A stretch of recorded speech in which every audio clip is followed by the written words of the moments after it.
We'll do it live. Okay. We'll, No. we'll do it live. It. Do it live. I'll write it and we'll do it live.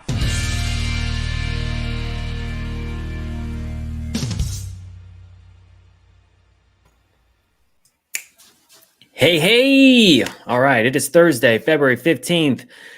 Let's get on with the show. Now, what am I doing? Let's get the lights on here. Oh, there we go. All right, setting the mood. Here we go. Today has been a blunder for Donald Trump, but for, democracy, justice, I'd say it's been a pretty good day. It's going to be a little bit of a shorter show today. I've got rehearsals, so I got to run over there. Now, the main story, the one that the show is all about today, is going to be Fani Willis just fucking annihilating, destroying Donald Trump's counsel. We're going to go through some of the clips.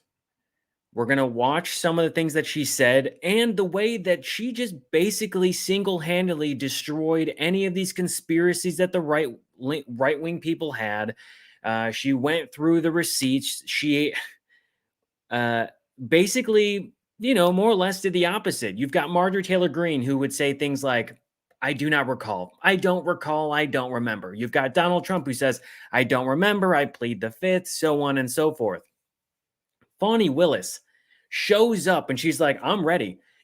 Look, it was only logical that you guys would ask me to be the next person in the witness pool, right, on the list. It was only logical. So I just showed up right here because let's get this shit over with. You have spent this whole time trying to drag my name through the mud and smear my name in this whole campaign, which I just want to point out is going to and has started to completely backfire, because not only did she come in to defend herself, but she also pushed back and squashed some of these. And because of her career in litigation as a lawyer, she knows exactly how to phrase things. She knows exactly how to find or anticipate what the counsel for Donald Trump was going to make a claim about. And she fucking got it. Every time she's like, let me just clarify here, because I know what you're trying to insinuate, or you're trying to be cute. You're trying to do this. She's very specific on the language, that she used, because she knew how the people on the right, Republicans, MAGA, whoever, would try to spin this. And it's hard to spin something when you catch it in the moment and then clarify it as a way of prevention. So we're going to jump into that. Yes, of course, there was also the Form 1023, the FBI. We had that happened. We've also got Donald Trump getting a set confirmed date for the Manhattan trial, which takes place on March 25th. A lot of people thinking that wasn't going to happen, but here we are. It's set. It is set. It is set. So we're going to go through some clips on Fani Willis just fucking owning it, because it was one, I think it was drama unnecessarily brought onto this campaign. Okay? That's what it was. Do I think that it's a good position to be in right now when you're going against Trump? No, but it's allowed Trump's team to get that leverage to say, oh, well, this should totally disqualify her. Do I think it should disqualify her? No. And legal experts, while they think the public opinion has been not great for the case, they think that it doesn't really merit disqualification, especially because of what's already taken place. Remember, there's a grand jury has already decided on these things. They've already brought indictments, and people have admitted and confessed and said, I plead guilty. Okay. You have to remember that these people, if there wasn't a case involved, it was totally without merit, or it was made up, or it was frivolous or whatever, why would people then take a deal? You have to remember this. You've already got a handful of people who have said, I plead guilty. Jenna Ellis, Sidney Powell, Kenneth Cheeseborough, the bail bondsman. You have to remember that these people would not admit to something and would not say, I plead guilty, if there wasn't actually wrongdoing, if there wasn't a crime there. If you really believe that you're innocent, then you try to fight it. Instead, they were told to write apologies. Now, the apologies that they wrote, by the way, are half-assed. Oh, I'm so sorry. Sidney Powell was one line. I apologize to this county. That was it. Do I think that's enough of an apology for people to lead on this big lie that Donald Trump profited off of for $250 million plus dollars? No, I don't think that's fair enough. I don't think that's a fair apology to the people who live in that area, who were impacted, whether it be government officials who had to move because their addresses were doxxed, Fani Willis being one of them. But I don't think that the way in which they apologized was an apology. Now, when it comes to this, what's going on with Fani Willis against her, the smear campaign, it's not going to work. And again, when I bring up earlier, I said moments ago, I said, there are experts or, lawyers that have delved into this and said, well, I don't think it's good for public opinion. I don't give a shit. Because here's the thing. At the end of the day, public opinion doesn't matter about this. And what I mean by that is the people who believe that justice should be served are not going to change their opinion. Some people might be like, oh, I think that she should recuse herself and they should find someone else. Then, of course, there are the people that are going to believe from the very beginning, these people are saying, oh, it's unfair. It's political persecution. It's a witch hunt. This totally without merit. Well, again, if it was without merit and there was no evidence, then why did the people that I've named, Jenna Ellis, Kenneth Chesebro, Sidney Powell, and others, have accepted fault? Why would they, if they did nothing wrong, why would they plead guilty? Again, doesn't make a lot of sense when you look at it from the deranged conspiracy theorist type of mindset that MAGA has. So when it comes to this, in the public opinion of Fulton County or Georgia in the United States, it's not going to change one way or the other. Doesn't mean shit. Doesn't mean anything. I don't think it matters. Because again, we talked about this yesterday. Changing someone's opinion about something is very difficult to do. The people who are so far right that they will believe anything that Trump and his team says that he's innocent, not going to change. The people who believe that Donald Trump should be held accountable and that there should be justice won't change. The only opinion that people are going to have on this case are if people look at it and say, well, they should recuse themselves, which I don't think will be very many. But again, not going to, doesn't matter. It's not going to change the opinion of whether or not this case should be tried. Now, we're going to go through this.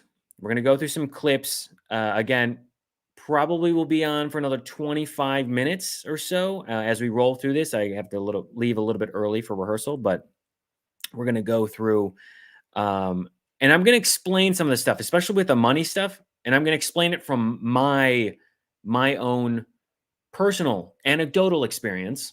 And I'm going to explain why this is not such a big deal. Okay. All right. So let's go through a few of these clips. And there are a lot.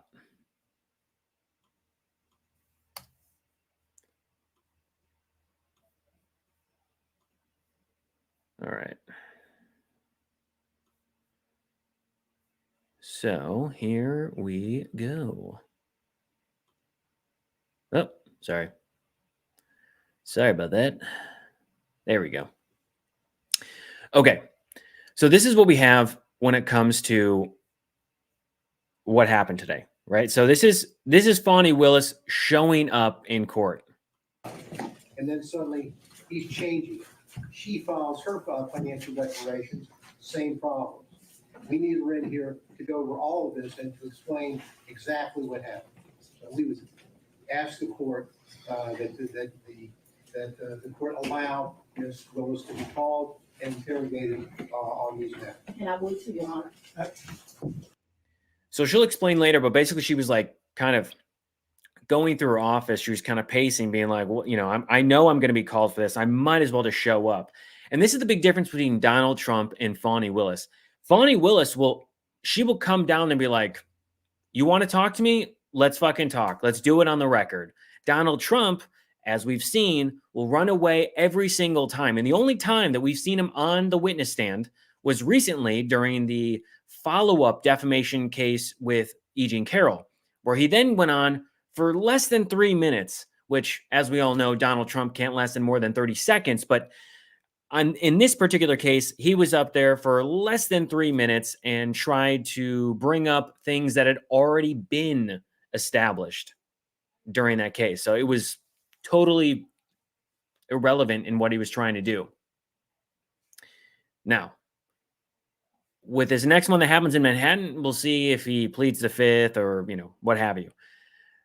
But you can always expect, remember, Donald Trump said, only the mob pleads the fifth. If you got something to hide, why would you plead the fifth? His whole family pleads the fifth every time they're asked the question. Ivanka Trump, Donald Trump Jr., Eric Trump, and then Donald Trump himself. Just a moment, Ms. Willis. She was like, ready. She's like, let's go. Let's go. I don't know if you want to speak with Ms. Willis now. It's sounding like maybe they're withdrawing the objection to the motion. I believe the motion to. Or does Ms. Willis want to take the lead here? We'll withdraw the motion to quash Ms. Willis based on the. Okay, so the. All right, so then we bring her up. Now, we're going to have Donald Trump's defense attorneys that are going to be asking these questions. I also want to bring up the point that the questions, as Cynthia says here, the questions that were asked of Fani have no relevance other than to shame her. And it is a complete attempt as a smear campaign. They're trying to drag her name to the mud. It doesn't have anything to do with the case. Nothing. It does not have anything to do with the actual facts that Donald Trump did what he did and tried to overturn the results of the 2020 election. That's what it is. That's what it is. There is nothing else there to prove that there is a lack of evidence or merit, or that somehow her involvement in this case is tainting the actual process and protocol they've taken. No, doesn't mean anything. I did hear the arguments this morning. It's ridiculous to me that you lied on Monday, and yet here we still are. She starts calling them out. That argument. She's like, look, like it gets pretty intense pretty quick. Talked about. I probably had some choice words about some of the things that you said that were dishonest within this motion. So I don't know that it was a conversation. As you know, Mr. Wade is a Southern gentleman. Me, not so much. I don't know if you could say talked about. I probably had some choice words about. And then she goes, oh, this is a pretty good one where she talks about the media. Some of the lies they were telling. Okay, and then printed in the media, because we used to be in a day and time where you had 60 Minutes and people did stories and they verified information, and you had this great reporting. But it seems today that a lawyer writes a lie and then it's printed for all of the world to see. Well, I just want to make sure that you answer the question I asked. That's exactly what Trump's team wanted to do. They wanted to put it out there, right? She's calling them out, and she's going to get to a point where it gets so contentious that they have to take a break. So I was watching this live today because it was pretty ridiculous to watch how they were trying to smear her and say, oh, there was this relationship and there was this money and this and that and all these things, when at the end of the day, it's irrelevant to the actual proceedings of this case and the actual merit and evidence that was brought forward to actually get a grand jury. Remind you, this is not Fani Willis that is all of a sudden, hypnotizing people and forcing them to say that Donald Trump should be indicted, or the other the co-defendants. This is a grand jury, an independent group of people. You're going to tell me, and again, this goes back to this whole idea that Donald Trump, it's all a witch hunt. You're going to tell me that in each of these individual trials, these indictments that he was given, from Manhattan to Georgia, to Florida, like all of these individual ones are going to tell me that each separate grand jury of people that have been vetted, okay, that you're going to tell me that each one of them all came to the same conclusion for separate different cases. We got a hush money payment Manhattan one. We got a Fulton County, Georgia one, right? We got Jan 6. We got Mar-a-Lago documents. You're going to tell me that each one along the way was all in collusion? No. Independent bodies coming to their independent conclusion. There was a grand jury, and they all said, oh, yes, there was enough evidence presented here that we believe that Donald Trump committed a crime. So we're going to indict him. Then he comes in, he gets arraigned. Then there's a trial. And if Donald Trump truly is innocent, irrelevant of this relationship that's happening, because that has nothing to do with it. Having a relationship with an equal, a coworker, does not make the case any more or less false, true, whatever you want to call it. It's the same outcome. That's why I say it has to be, I don't care about public opinion. So let's go through one.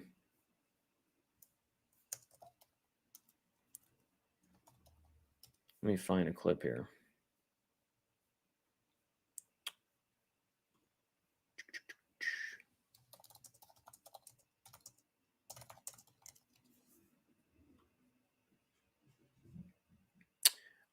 Let me find a clip here. Let's see.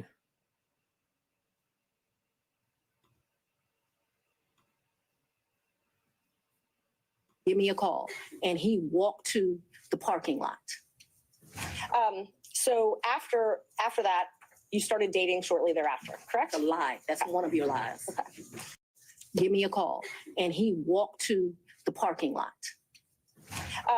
So after that, you started dating shortly thereafter, correct? A lie. That's one of your lies. Okay.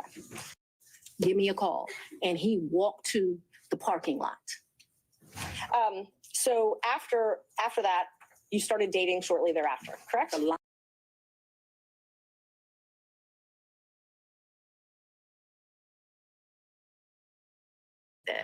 But he does. When you meet my father, he's going to tell you, as a woman, you should always have, which I don't have. So this is the part that I was talking about before. Okay. I'm going to explain what's happening here, and I'm going to explain why you're seeing people on Twitter try to get all upset about this. Okay. She's going to ask her, did she ever pay with the credit card? So there's this whole question of like the money, right? Between her and Wade, right? They're going to say the money that you gave him, because they're going to try to argue that there is a conflict of interest, saying that she was paying him off, or he, it's again, irrelevant. It's a relationship, but she is an independent woman. And what's going to happen here is she's going to explain that you should always have money. And that's also, I mean, it's a good thing, right? She talks about that she should have. Lie. That's one of your lies. All right. 200. All right. We're going to go with this one, right? So the question was, they were talking about money. And if she had money at her house, and she goes, yes, I have money at my house. I was brought up that way. My father taught me that you should always have money. You should have at least 6 months. Now, that's a lot of cash to have, depending on what your salary is, just have laying around. But there's a reason that this is so common. So I'll let her say it. When you meet my father, he's going to tell you, as a woman, you should always have, which I don't have. So let's don't tell him that. You should have at least 6 months in cash at your house at all times. Now, I don't know why this old black man feels like that, but he does. Now, a lot of people, I saw Laura Loomer go, oh, she doesn't, because later she was asked if she writes checks, and she goes, I don't use or have checks, which is not uncommon. There's a lot. I have checks. I have one checkbook. I do not write checks. I do not write checks. I have little use for checks. I can't use them when I go to the store. That's not a common practice. I don't have to write checks for paying rent. I don't have to write checks to pay someone back. It's just not something that is typically used. And I would also say that checks are becoming something that are becoming less and less relevant. Now, what's happening here is the question of 6 months having cash in your house. The reason you have cash in your house, and the reason particularly that somebody from the Black community would say they have cash in the house, is because there's a long existing contentious relationship with a banking institution. There's a lack of trust. There is a lack of trust between Black and brown communities and the banks. Knowing that if you put your money in the bank, is it actually going to be safe and secure? Right? You'll have up to $250,000 with the FDIC. It's insured that way. But in the past, money can just go missing. Money cannot be accounted for. We have to remember that when people from the Black and brown community, right? Black, Latino, what have you, would go to the bank, those people wouldn't be able to open up bank accounts. So what do? They keep it at home. They put it in a mattress. They put it in a closet. They have it in a shoebox, whatever. This is why I bring this up. I grew up in this same type of household. Money was always in the house. And there was a fair amount for various reasons. Having money that you needed to spend, you needed cash. I'm going to go on a trip. I need to leave really quickly for this emergency, whatever it might be. My dad being in the restaurant business, cash is always king. That is the way that cash rules, right? I've even got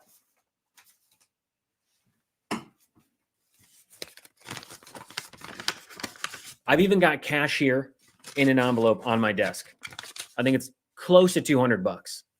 That's just sitting there. I have it whenever I need it. So this whole idea of like, oh, you shouldn't have cash in your house. Look, it's whatever your preference might be, but I want you to know that this is not uncommon. This is common for many reasons. This is common, again, for a distrust within the banking system, knowing that there is obviously racism that has been throughout. If you're a white person and you live in a nice neighborhood and you have a bank that trusts you, great. That is good privilege to have and lucky for you. But there's also, again, not that privilege when it comes to the Black and brown communities. We don't have the same trust. We don't have the same faith. We don't have the same existing relationship where nobody asks you extra questions about who you are and whether you can really have this thing because they don't trust your background or whatever it might be. Regardless of your career, your financial status, it's always going to be a judgment that is based, judging a book by its cover. So I grew up in a household where cash was in the house. There was always cash in the house. More cash than you'd probably need, just in case. So this whole idea is they're trying to say, oh, well, having cash in the house is super, super shady. That's not true. It's a cultural thing. It is a cultural aspect to life. A cultural aspect to what and how you want to store your money. And then it's a follow-up thing. She goes, if you're a woman, man, you better have $200 in your pocket. So if that man acts up, all my life, if you're a woman and you go on a date with a man, you better have $200 in your pocket. So if that man acts up, you can go where you want to go. So I keep all my life. If you're a woman and you go on a date with a always should have cash. You should always have cash in your wallet. I'm not saying you should carry around $200, but I'm saying you should have cash in a situation. I got to pay for food. I got to get a cab or whatever. I need something. I need to pay for something last minute. These are all things which cash is good to still have. They also asked her question about why she used Cash App. Well, Cash App is actually very, very predominantly used in certain communities. Again, it's one of those things where you don't want to put all your money in the bank. And Cash Apps and Venmo are alternatives that you can use. And if Republicans really have an issue with people using cash payment apps like PayPal, Venmo, Cash App, and Zelle or whatever it might be, they might want to look at Matt Gaetz. Matt Gaetz made a lot of payments to Joel Greenberg. Remember, Joel Greenberg was the one that was brought in on sex trafficking, fake IDs. Tons of felonies that he pled guilty to. If people are really going to be saying, oh, well, what about these Venmo payments? Or what about these Cash App payments or whatever? You might want to reconsider, one, why Matt Gaetz was making payments of hundreds of dollars for stuff or ice cream or salad or whatever the other payments were. Those are just the ones that I remember from Matt Gaetz and Joel Greenberg. But Donald Trump's team is going to try to smear her and say, oh, well, this is so uncommon. It's not. It's not uncommon. It's a very common thing that is done.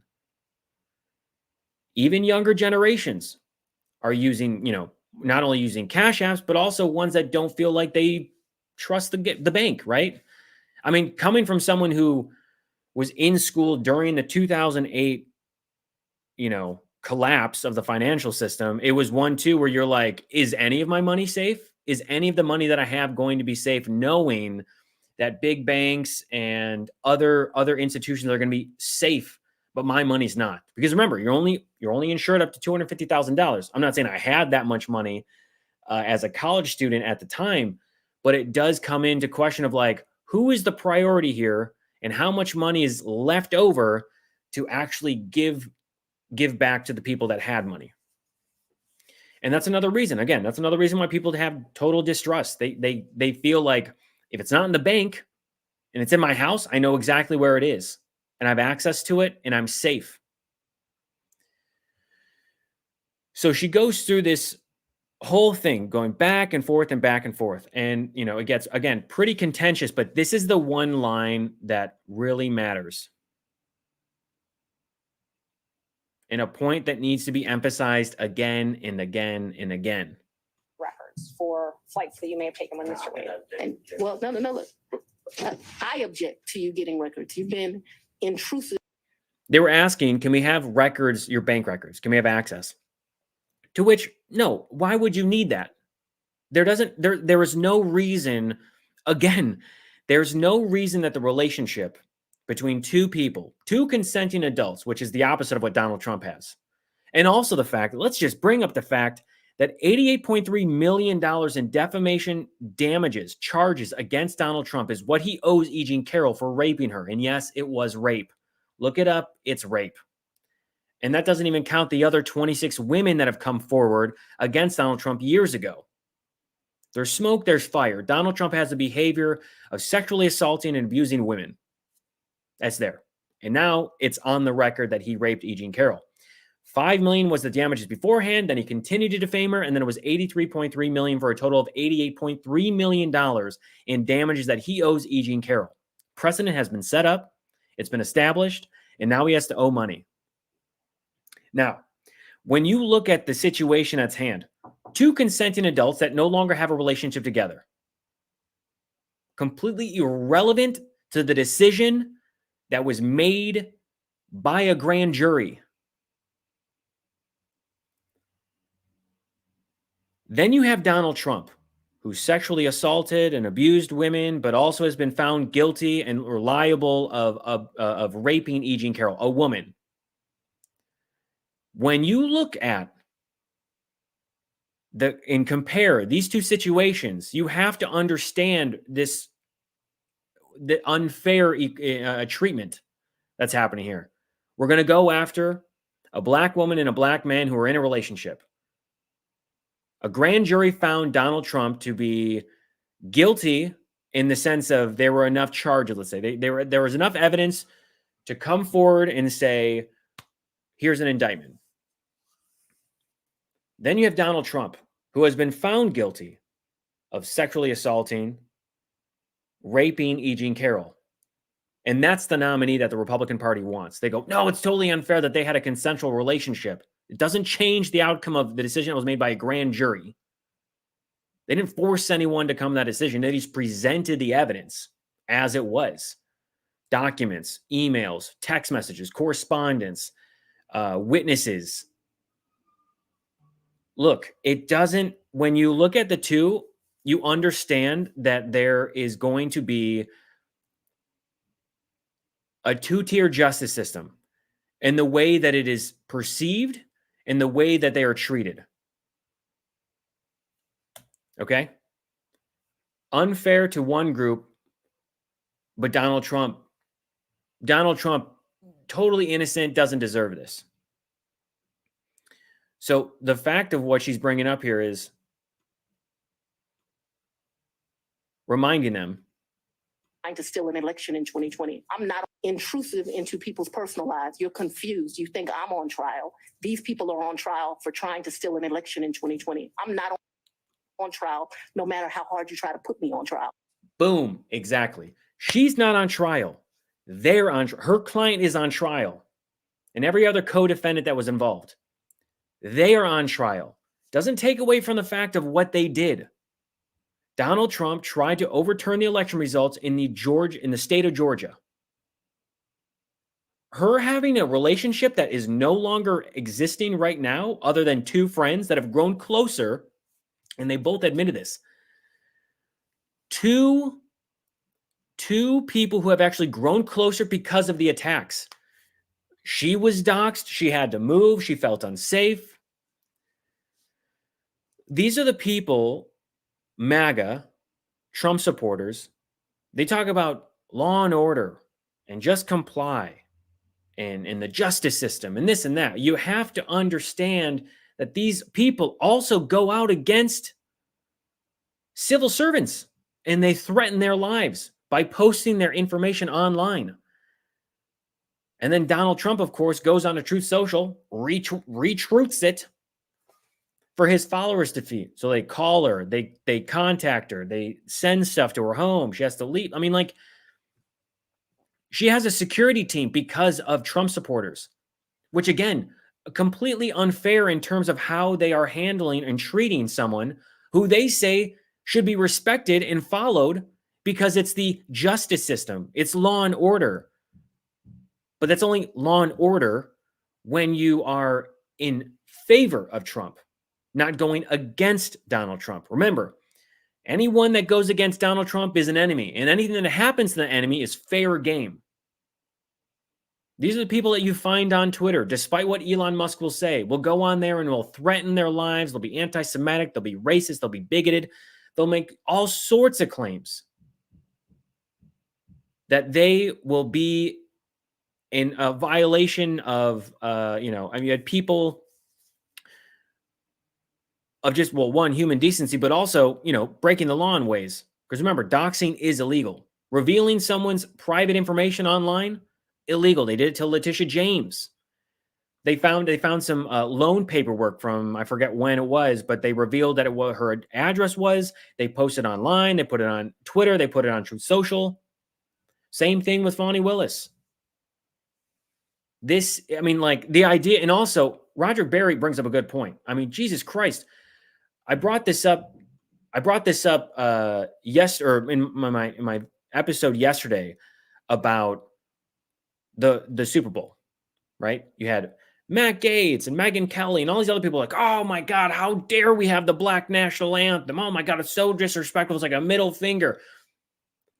Are we all forgetting the fact of what month it is? Like 1 month, the shortest month of all the months, by the way, which is already kind of a fuck you. But you have Black History Month. And this is how we go about treating someone that we should be considering our equal. But of course, certain people out there, racist, don't consider Black or brown people equal. They find them to be, a fraction of what they are. They're a whole person, they're a human being, and they should be respected that way. And Fani Willis and Nathan Wade should not be dragged through this smear campaign because they had a relationship. It's something that is irrelevant to the case, and it's only there to make it seem like she's an angry Black woman, or he's an angry Black man, or they're uncivil, or whatever it might be. And like I told you before, she goes through this and disassembles every single argument that they try to make. Because she goes and says, I know exactly what you're going to ask. I know how you're going to phrase it. And I know exactly how you're going to try to spin this. So let me answer the question right away and be very clear. And I will clarify in my statement, to which we saw a few times where they didn't like that, right? I mean, it even got to a point, or here we go. Is cash. I didn't give him money in a contract, so that was cute, but I didn't give him money out in a contract. What happened is, no, we're gonna answer it since you said it. He worked more hours than he was paid, and the county paid him for the work that he did. So don't be cute with me and then think that you're not gonna get an answer. They try to rephrase, they try to intentionally phrase questions or to get answers certain ways, and she knew what was coming. And when she answered, she goes, no, actually, I know exactly what you're trying to do. And as she said, don't be cute with me. Do not be cute with me because I know exactly what's happening. I also see that there's someone in the brain fodder in here goes, Blue MAGA? No, this isn't Blue MAGA. Can you tell me this here? This guy right here, which on YouTube. So thank you for stopping by and engaging with the chat. You're only promoting the video even more. So blessings to you and your family. What I will say to this person, brain fodder, which as I can assume, not much logical common sense here, but let's say that Fani Willis is removed from the case. Let's say, hey, you know what? She's going to recuse herself. It's going to be passed off to another attorney and she's no longer involved. Does that in any way change the outcome of what the indictments brought? Does that in any way change the evidence that a grand jury found against Fani Willis? Again, let's say that we remove, she says, I'm going to recuse myself. Nathan Wade's going to recuse himself. We're not going to be involved. Or even, you know what, even better. Let's just say this. Let's say that they were never involved to begin with. Let's say that you can take I'll give you 3 doors here, and I'm going to tell you they all have the same outcome. Door number 1, she recuses herself and he recuses himself, and they say, this is no longer our case. That's door number 1. Door number 2, they were never involved with this case to begin with. Okay, that's door number 2, never involved. Door number 3, they were both involved and they never had a relationship. So, 3 doors.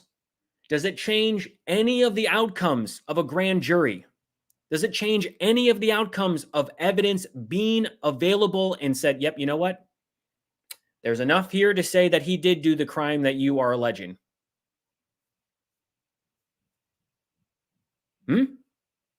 I mean, I'm giving you 3 doors here.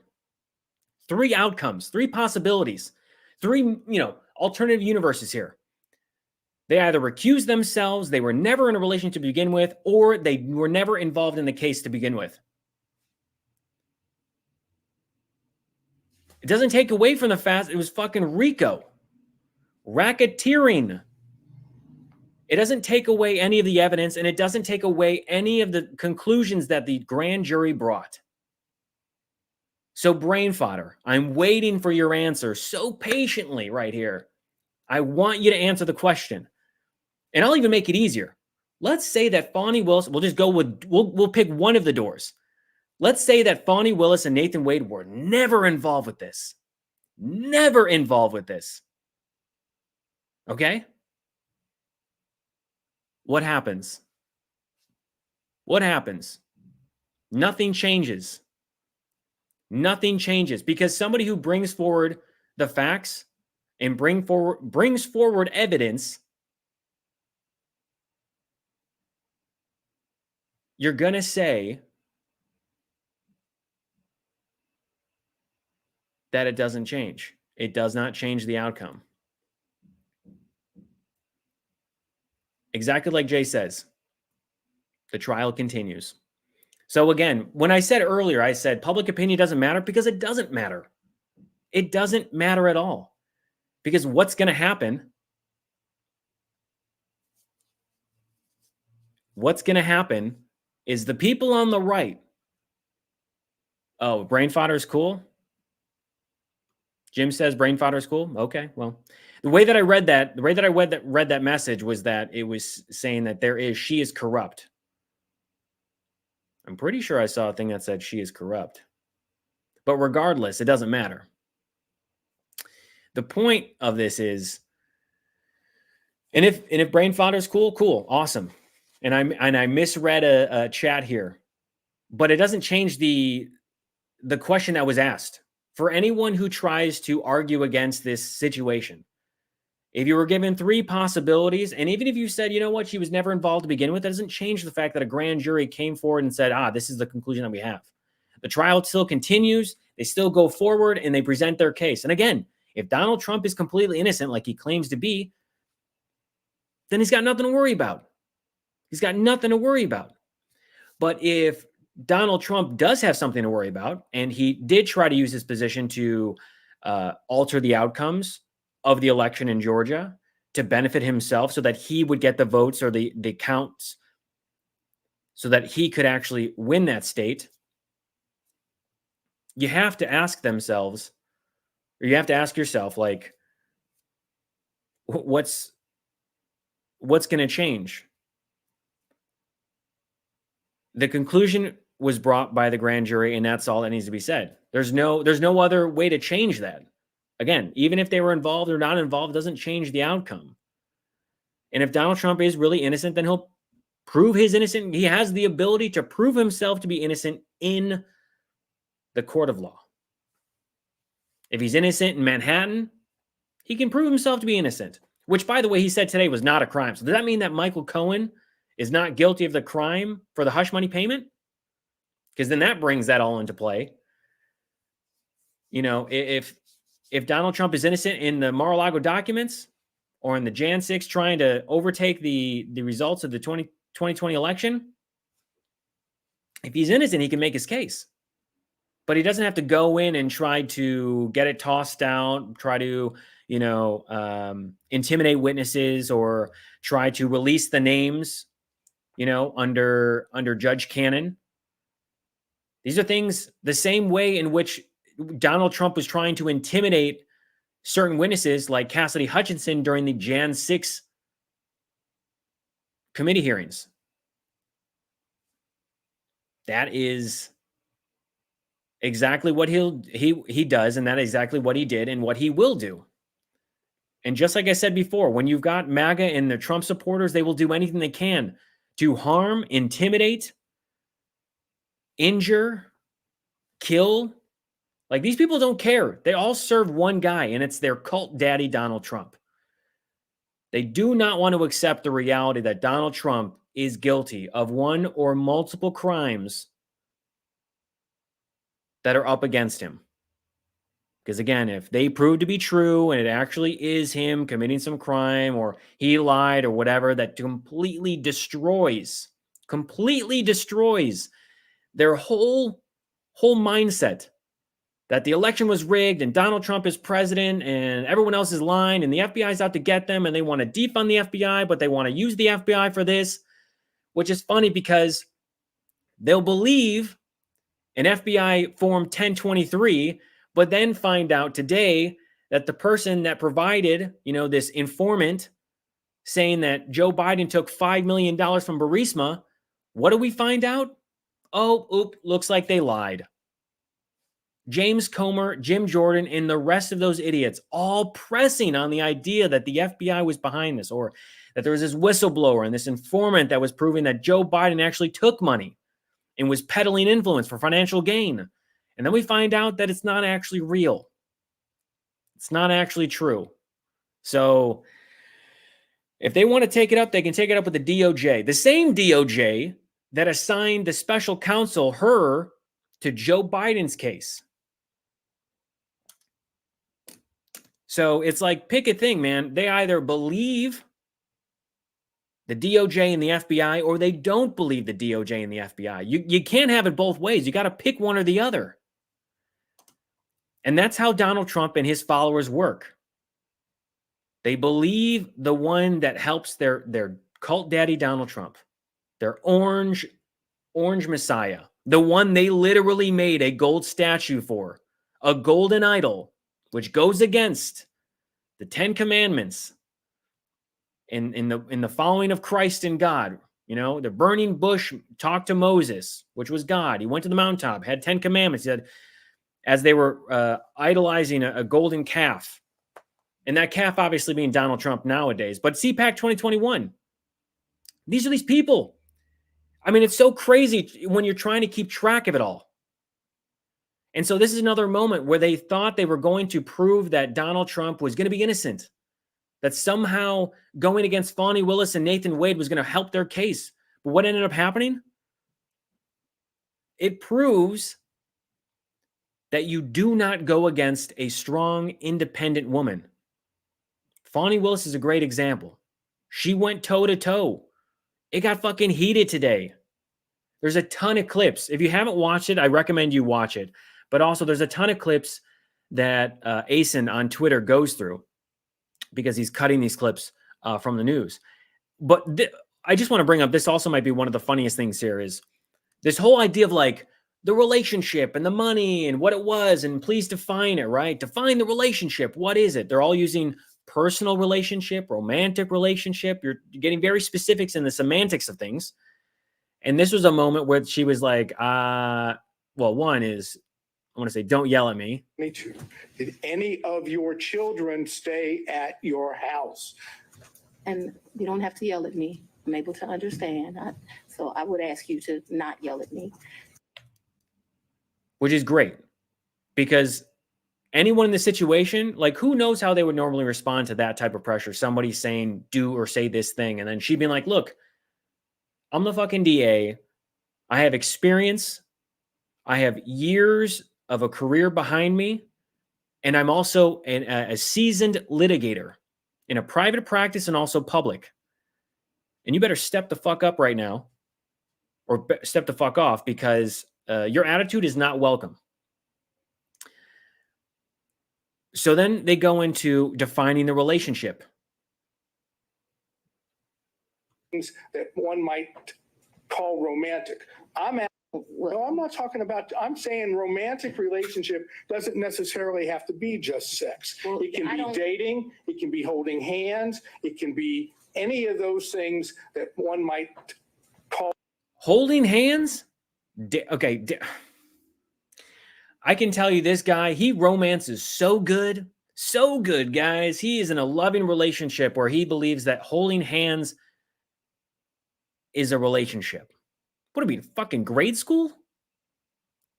The idea that he's like, oh, holding hands, that's worthy. That clearly shows that there is a conflict of interest.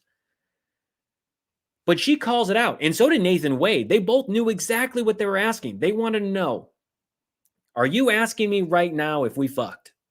If we had sex? Do you believe that having sex was going to change the merits of this case in the indictments that were brought forward? And she's like, do you mean that we had sex? We had intercourse? Nathan Wade, again, did the same thing. He was like, you guys talking about intercourse? He's like, well, that's not, that's, okay. You said it, we didn't. And it's like, well, that's what you're alluding to. Let's not be coy about it. Let's say what it is, right? It's like when MAGA online, they always try to censor themselves. They're like, I'm being censored. And it's like, you censored yourself. If you believe that you can say whatever you want, then say whatever you want. It's like free speech. But MAGA doesn't understand that, hate speech is not free speech. And that's why online they'll be like, oh, F *** K or F you or whatever. It's like, if you're going to say fuck, just say fuck, man. And this is another moment right here where it's like, if you're going to say what you're going to, we know what you want to say, which is, did we have intercourse?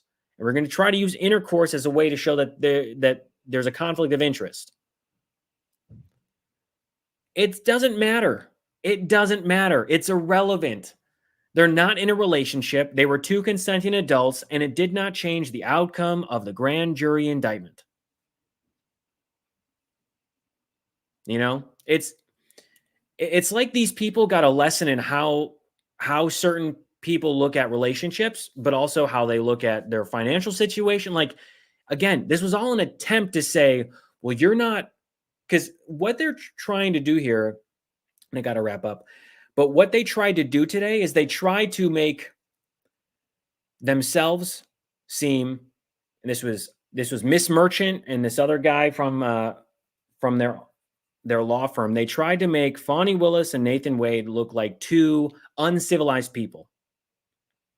They took these trips. They dealt with cash. They didn't do this. They didn't do that. That's not how the relationship is set. To being like, look, if you want to, let's just talk about this. We're in a relationship. We have sex. That's how that happens. I paid with cash. I come from a community that values cash in hand versus cash in a bank. That is a cultural thing. So they try to make it out them seem like, oh, they're uncivilized. They don't have money in the bank. They got money in their house. What is this, a trap house?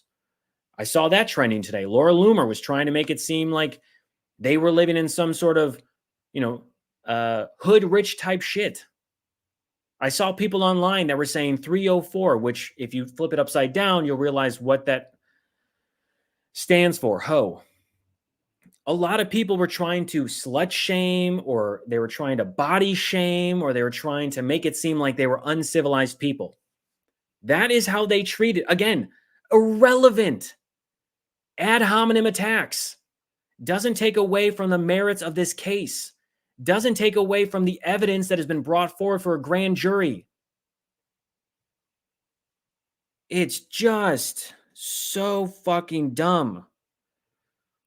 And whenever you bring this against MAGA or Trump supporters or the right or whatever it is, and they say, oh, can't you just be respectful?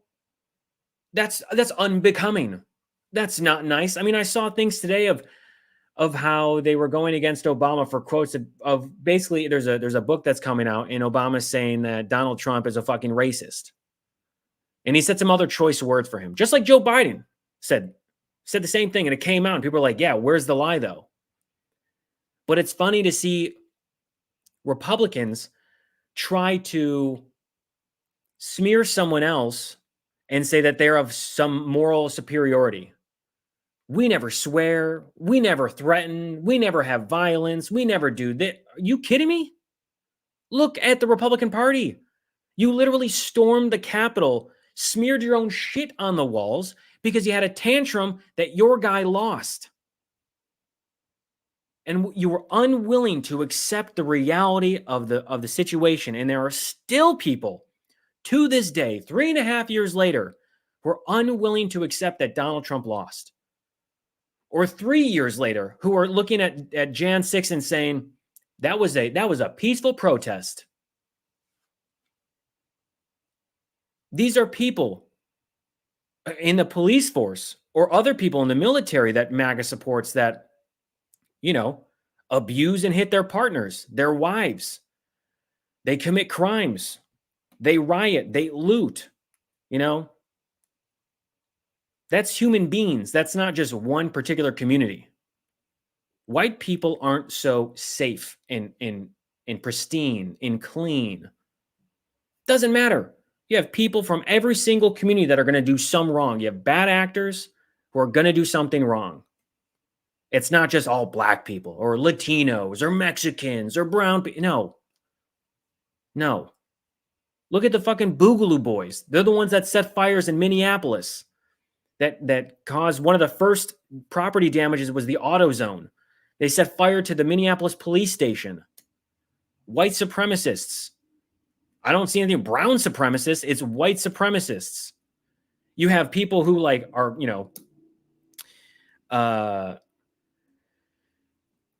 you have people like Enrique Tarrio who are not white, but promote white supremacy. But I'm going to tell you that it's a bunch of white people that are doing this too, if not promoting a lot of these things. So this idea that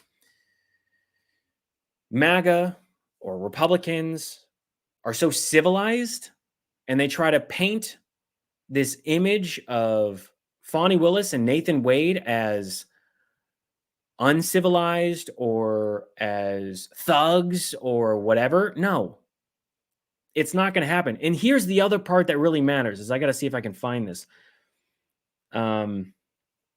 There is actually, hold on. The last clip I want to show you is not only plays and shows Fani Willis's character, but also shows you how this whole attempt to smear, and I said it today, this whole attempt to smear both of these people are going to backfire, and it is.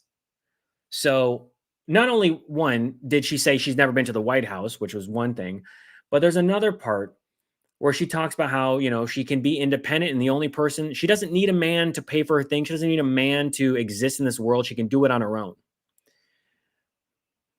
But this is the Mr.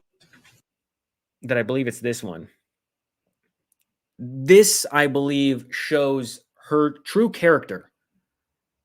When put on a witness stand and challenged, which again, Donald Trump would never do, and he will attempt to avoid it as much as possible because he knows that he's guilty.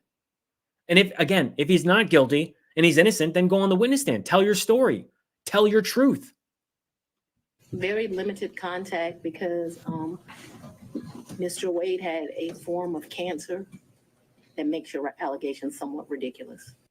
So the thing that was argued here and was tried to and Nathan Wade brought up earlier, he was like, it's insane because I had cancer during the pandemic. I wasn't going anywhere. I wasn't leaving my house. I had cancer. I was susceptible and vulnerable to a fucking novel virus. My immune system depleted. I had cancer and I was getting treatment and I was recovering. So he already explained that before. And she's saying, look, we didn't have a connection between 2020 and parts of the pandemic because he had fucking cancer. I do appreciate the I'm not going characterization. to emasculate a black man, but I'm just telling you. I'm that sorry, what? I'm not going to emasculate a black man. Did you understand that? All Well, I right, don't let's think get we should back on discuss track. further. Let's- And again, they tried to bring up everything. And of course, as smart and as strong as she is, she goes in to say, I'm not going to emasculate this man. I'm not going to emasculate a black man in this court. It's a fucking kangaroo court with 3 Ks right now. We've got a bunch of people on one side trying to make it seem like we're uncivilized. We're not normal, citizens. We are dangerous. We're dirty. We're criminals, whatever it might be.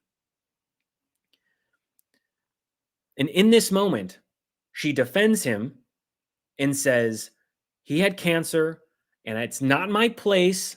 And I'm not going to go in and explain more than I need to. Because that's his. If he wants to talk about it, he can talk about it. If he wants to go into details, he can go into details. He could have done that earlier if he wanted to, but he explained and he said, your accusations are without merit and dumb and also ridiculous because I wasn't going anywhere. I didn't leave my house. I had cancer. And I know that MAGA doesn't believe in fucking science, but people get cancer and they try to do things even when there isn't a global pandemic to stay safe because you're taking medication, you're getting radiation or chemotherapy, and your body is already weakened. As if I already have to explain this, but again, you do not want to put yourself in a susceptible, vulnerable position that would make you even weaker. And in this moment here, she could have thrown him under the bus for whatever reason. I mean, later on, she goes, look, man, one, he wasn't even my first choice to be a prosecutor. And that's no offense against him. I just had another choice, but he was another person. So when you say I chose him, I didn't. I mean, I chose him after, but he wasn't my first choice. Then there was another part where she goes and is like, I don't need a man. We had many intense conversations and also fights about what he believed a woman should do and what I believed a woman should do. And she even said, he was like, oh, my role as a woman should be, making sandwiches and supporting a family, things like that. And she's like, I didn't want that. We were together, but we had fights about that, about what our roles were in a household. And we did not agree on that. And in this moment, despite having a relationship and having fights and breaking up, all of those things, she took this moment and said, I'm not going to emasculate him. I'm not going to fall into your trap to try to bash this man who had cancer just to make it seem like I'm less culpable in your eyes. And she took that as an opportunity and said, no, we're not going to emasculate him. I'm not going to do more of what you already did. And it's insane, but that is exactly what Donald Trump's group wants to do. They want to make it seem like Fani Willis and Nathan Wade were somehow colluding together to get a grand jury to say, these are the crimes that Donald Trump should be convicted of. It doesn't change the outcome found by an independent grand jury. Doesn't change the outcome of an independent grand jury for any of the other cases. Manhattan, Florida, Mar-a-Lago, Jan 6, Fulton County, hush money payments. Doesn't change the outcome of grand juries deciding on their own, independent research, prosecutors, they're bringing forth the case. This is a situation where you have a strong, independent woman. And that is what MAGA hates, especially a strong, independent Black woman who came in. And I recommend you guys watch this. Not only Nathan Wade's testimony, but her testimony, because she came in, she was like, let's just fucking do this. I'm willing to go right now. I will tell you everything that I have. And I will explain to you why your case is frivolous and the accusations you're making and have lied about in these documents that she holds up at one point. I mean, actually 2 points. She holds up and says, you lied in these 3 documents. It's the same reason why they hate Taylor Swift. It's the same reason why they hate Beyonce. These are people who speak up. They speak their truth. They defend other people. They do more good than any of these other quote unquote Republican Christians do, which we know are all made up, hypocrites. And that's what pisses them off the most, is knowing that people like Fani Willis, Beyonce, Taylor Swift, or any other strong independent woman doesn't need a man, can stand up on her own, can defend herself, can hold her own. And that's what we saw during today. She destroyed, demolished, defeated. And it's so dumb that we even had to have this. It is so dumb that we even had to have this. And whatever the outcome, it doesn't change the public opinion. You're going to have, again, as I said in the beginning, you're going to have people on Donald Trump's side that believe that it's even more unfair. Doesn't change the grand jury. You're going to have people on the left who believe in pursuing Donald Trump. The only change that's going to happen is perception between the group that says, oh, you know what? Fani Willis should recuse herself. Nathan Wade should recuse themselves, but it doesn't matter. I don't think they should. Whether the judge does or not, I have no idea. I can't speak to that. But it is incredibly insane and dumb that we even had to have this,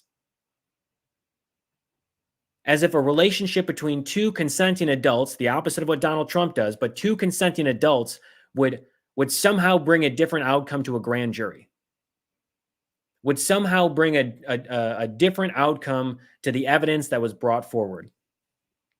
That's what it is.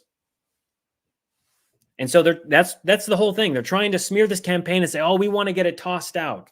We want a mistrial. We want this. It's like, you're not going to get that.